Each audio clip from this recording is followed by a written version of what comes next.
السلام علیکم dear friends, کیا اسرائیل مستقبل کی سپر پاور ہوگا؟ یعنی مستقبل قریب میں اسے سپر پاور بنا دیا جائے گا۔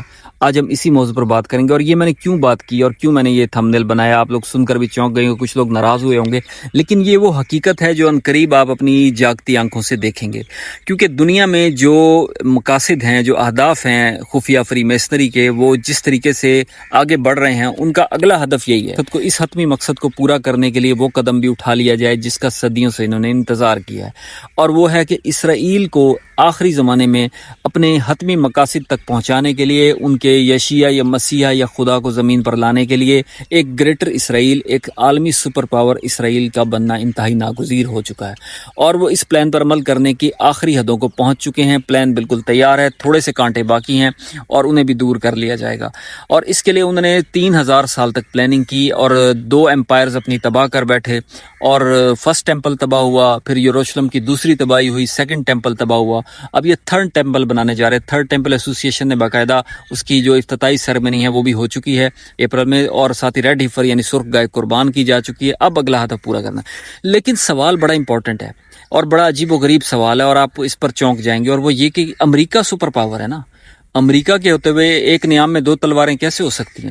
بائی پولر ورلڈ تو رہا نہیں سوویت یونین کے ٹوٹنے کے بعد، اب چین ایک سپر پاور بن کر ابھر سکتا ہے اور اس کا چانس ہے، لیکن امریکہ کے ہوتے ہوئے اسرائیل کو سپر پاور کیسے بنایا جائے گا؟ یہ وہ سوال ہے جو آپ پوچھیں گے، اور اس کا جواب ہی اسی ویڈیو میں نے دینا ہے۔ دیکھیں، بات یہ ہے، میں نے پچھلی ویڈیوز میں ذکر کیا، ڈونلڈ ٹرمپ کو اسی مقصد سے اپوائنٹ کیا گیا، اور ڈونلڈ ٹرمپ جو ہے ایک خاص مشن پر، اسرائیل کو سپر پاور کیوں اور کیسے بنایا جائے گا اس ویڈیو میں ڈیٹیل میں آپ کو بتا رہا ہوں۔ اسرائیل کو سپر پاور بنانے کے لیے امریکہ کو گرانا ضروری ہے، وہ اس لیے کہ اگر آپ پچھلی صدی میں دیکھیں، جب بالفور ڈکلیریشن دینے کے بعد جب ایک پہلی صہیونی ریاست بنانی تھی، وہ ممکن نہیں تھی، کیونکہ جہاں اسرائیل بننا تھا وہ سلطنت عثمانی یعنی اوٹمن امپائر کے ایریے میں وہ علاقہ آتا تھا، اور وہ موجودہ اسرائیل والی جگہ ہے جو اس ٹائم وہاں پر اسلامی حکومت کے دائرہ کار میں تھا۔ فلسطین ایک صوبے کے طور پر عثمانی سلطنت کے موجود تھا۔ پہلا سٹیپ یہ تھا کہ اگر آپ نے اسرائیل بنانا ہے، پہلے اس عثمانی سلطنت کو کمزور کر کے ختم کیا جائے۔ اس کے لیے پہلی جنگ عظیم شروع کی گئی۔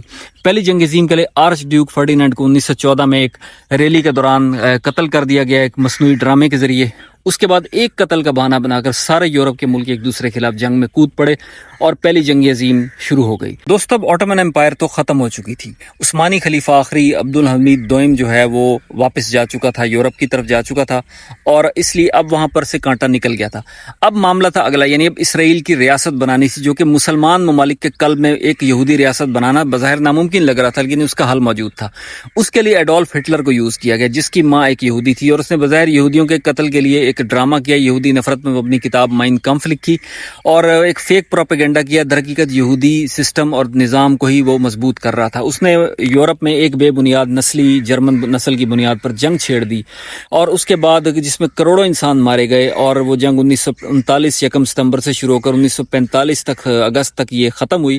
اس جنگ میں یورپ اتنا شکست و ریخت کا شکار ہو چکا تھا کہ اس کی جو مقبوضہ علاقے ان پر گرفت کمزور ہو گئی تھی، اور اسے بہرحال ایک ایسا ملک بنانے پر مجبور کیا گیا برطانیہ کو، فاتح ممالک کو۔ اس بنیاد پر خفیہ سوسائٹیز نے مدد کی، یورپین امریکن بینکنگ سسٹم نے مدد کی تباہل یورپی ممالک کی، برطانیہ اور فرانس کی، جرمنی کے خلاف، کہ آپ ہمیں عظیم ریاست اسرائیل بنا کر دیں گے۔ اور اس ڈاکٹر البرٹ وائل نے اس منصوبے کو باقاعدہ شروع کیا، اور ڈیوڈ بن گوریان کو پہلا صدر بنا کر اسرائیل 1947 میں بنایا گیا۔ یورپ سے جو تارکین تھے انہیں لا کر یہاں آباد کیا گیا، انہیں مظلوم کہا گیا کہ ہٹلر کے ہولوکاسٹ سے بچ جانے والے مظلوم لوگ ہیں، حالانکہ ہولوکاسٹ بھی ایک فراڈ تھا۔ تو اس سارے واقعے کے بعد اسرائیل بنا دیا گیا 1947 میں، اور یہ اسرائیل بن گیا۔ اب تیسرا مقصد پورا ہونا ہے، اور وہ یہ ہے کہ گریٹر اسرائیل ریاست بنانی ہے۔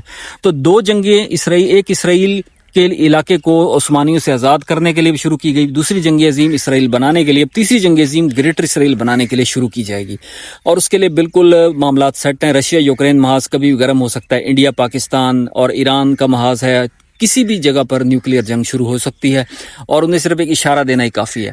ہر جگہ ان کے پلانٹڈ حکمران پپٹس موجود ہیں، وہ جب چاہیں گے وہ تیسری جنگ عظیم کا 1 گھنٹے کے نوٹس پر بھی آغاز کر سکتے ہیں، بلکہ چند منٹس کے نوٹس پر۔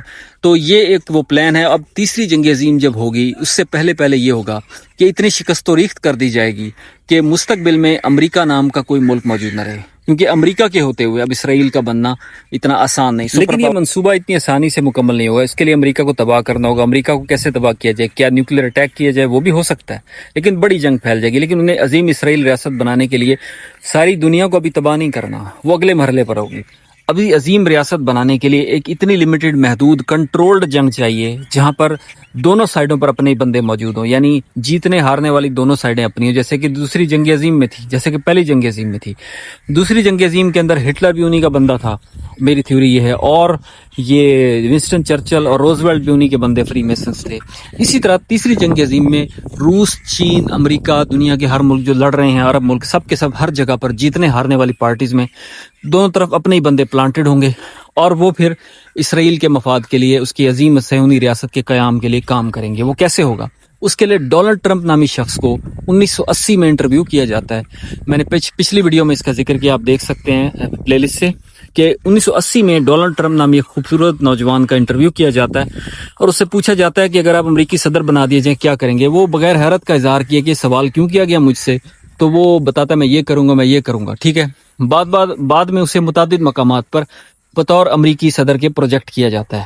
اس کی بیگم جو ہے میلینیا ٹرمپ, اس کا ایک گانا شوٹ کیا جاتا ہے 2008-9 میں, جس میں اسے فرسٹ لیڈی کے طور پر دکھایا جاتا ہے, پروٹوکول مل رہا ہوتا ہے. تو یہ لوگ بہت پہلے سے تیار کیے گئے, کیونکہ آخر میں جو کام ڈونلڈ ٹرمپ نے کرنا تھا وہ کوئی نہیں کر سکتا تھا.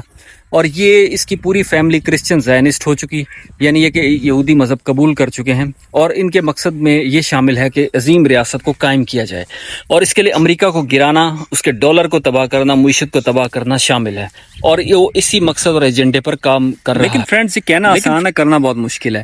لیکن ڈونلڈ ٹرمپ جانتا ہے اسے کیسے یہ فریضہ سر انجام دینا ہے. اس کے لیے یہی وجہ ہے کہ وہ اپنے مشن پر کاربند ہے, اور بڑی تیزی سے سالوں کا کام دنوں اور گھنٹوں میں سر انجام دے رہا ہے. اس سے پہلی سٹیج یہ ہے کہ اسرائیل کو ممالک سے, جو عالم اسلام کے ممالک ہیں, ان سے تسلیم کروایا جائے, اور اس کے لیے ابراہم اکارڈ اس نے پہلے ٹینیور میں کرائی, اس کے بعد دوبارہ صدر بنا, اور اب اس کے بعد اس نے جو اس ابراہم اکارڈ کے مطابق تمام مسلمان ممالک کو اس سے جوڑ دیا, بشمول پاکستان اور ترکی. یہ دو بڑے ملک ہیں جو دو بڑی دفاعی قوتیں رکھتے ہیں پورے ایشیا میں. انہیں اگر ابراہم اکارڈ سے جوڑ دیا جائے تو اسرائیل کے لیے جو خطرے کی تلوار مستقل لٹک رہی تھی, اسے مکمل طور پر نیام میں ڈال دیا گیا ہے. اب اگلا مرحلہ یہ ہے کہ اسرائیل کو تسلیم کروانے کے بعد اسے عالمی سپر پاور بنانا. اس کے لیے امریکہ کا گرانا ضروری ہے. اس کا آغاز ناظرین ہو چکا ہے. وہ کرپٹو کرنسی میں امریکہ کے کھربوں ڈالر کے ایسٹس کو منتقل کر رہا ہے.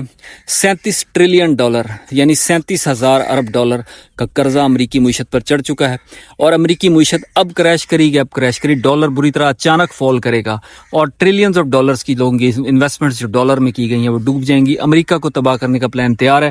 لوگوں کو ابھی بھی امریکہ میں 2 اکتوبر سے تنخواہیں نہیں دی جا رہی, اور امریکہ میں لاکھوں لوگ بے روزگار ہو چکے ہیں, اور ایک سول وار ان کے سر پر کھڑی ہے. تو امریکہ اس لمحے تباہ ہونے کے بالکل قریب پہنچ چکا ہے, اور اسی سال آپ دیکھیں گے کہ امریکہ جو ہے, ریاست ہے متحدہ امریکہ, یا تو شکست و ریخت سے ریاستوں میں ڈیوائیڈ ہو جائے گا, یا مکمل اکانومی تباہ کر کے سپر پاور کا تاج اس کے سر سے گر جائے. دوسری جانب یہ ہو رہا ہوگا کہ مشرق وسطیٰ میں تمام عرب ممالک اور تمام عجمی ممالک ایشیا کے اسرائیل کو تسلیم کر چکے ہوں گے, اور وہاں پر پلانٹڈ حکمران اور حکومتیں بٹھا دی جائیں گی, جو کہ بٹھا دی گئی ہیں. تو اسرائیل کو عالمی اور علاقائی لیڈر بنا دیا جائے گا, اور چین بھی اس کے سامنے سر تسلیم خم کر لے گا, اور روس بھی, کیونکہ دونوں طرف, میں نے کہا ان کا رول یہ ہے فری میسنز کا کہ یہ دونوں طرف کھیلتے ہیں. یہ جنگ کے اس سائڈ پر بھی ان کے بندے ہوتے ہیں, اس سائڈ پر بھی. جیتنے ہارنے والی دونوں پارٹیز ان کی ہوتی ہیں. جیسا کہ جو 1815 میں واٹرلو کی جنگ ہوئی بیلجیم میں, نیپولین بوناپارٹ اور اتحادی یورپی فوجیوں نے ڈیوک آف ولنگٹن کے لشکر اور نیپولین کے لشکر میں, فاتح یورپ نیپولین کے لشکر میں جنگ ہوئی, آخری نیپولین ہار گیا. تو ایک پارٹی ایسی تھی, روتھ چائلڈز خاندان تھا, تو جنگ میں دونوں سائڈوں کو فنڈ کر رہا تھا, دونوں سائڈوں کو قرضہ دے رہا تھا. وہ روتھ چائلڈز جو ہے یہودی خاندان ہے, سیٹنک جو خاندان ہے, جس کا میں نے پچھلی ویڈیوز میں ذکر کیا, اور وہ خاندان اب بھی امریکہ میں وہی کردار ادا کر رہا ہے. یورپ کو بھی وہ قرضہ دیتا ہے, امریکہ کو بھی, اور ایک دم جب وہ اپنا قرضہ طلب کرے گا تو امریکہ ڈیفالٹ کر جائے گا, اور امریکہ ڈیفالٹ کے بالکل دہانے پر. ڈونلڈ ٹرمپ بڑی ہنسی خوشی یہ فریضہ سر انجام دے رہے ہیں, کیونکہ اس کا ٹاسک ہے عظیم سلطنت اسرائیل یا اسرائیل کی سپر پاور کو بنانا, اور وہ اپنی زندگی میں بنا کر جائے گا. اور اس کے بعد ایوانکا ٹرمپ جو اس کی بیٹی ہے, اسے بھی بعد میں مستقبل میں اہم فریضہ سر انجام دینا ہوگا. امریکی صدر بنایا جائے گا, یا جو بھی گریٹر اسرائیل کے لیے سب کام کر رہے ہیں, جیریڈ کشنر ہو, اسٹیو وٹکوف ہو, یا ڈونلڈ ٹرمپ ہو, یہ سب کے سب لوگ انہی کے پیادے ہیں, انہی کے گھوڑے ہیں, اور یہ انہی کے لیے جنگ لڑ رہے ہیں, اور عظیم صہیونی ریاست بنا کر دم لیں گے.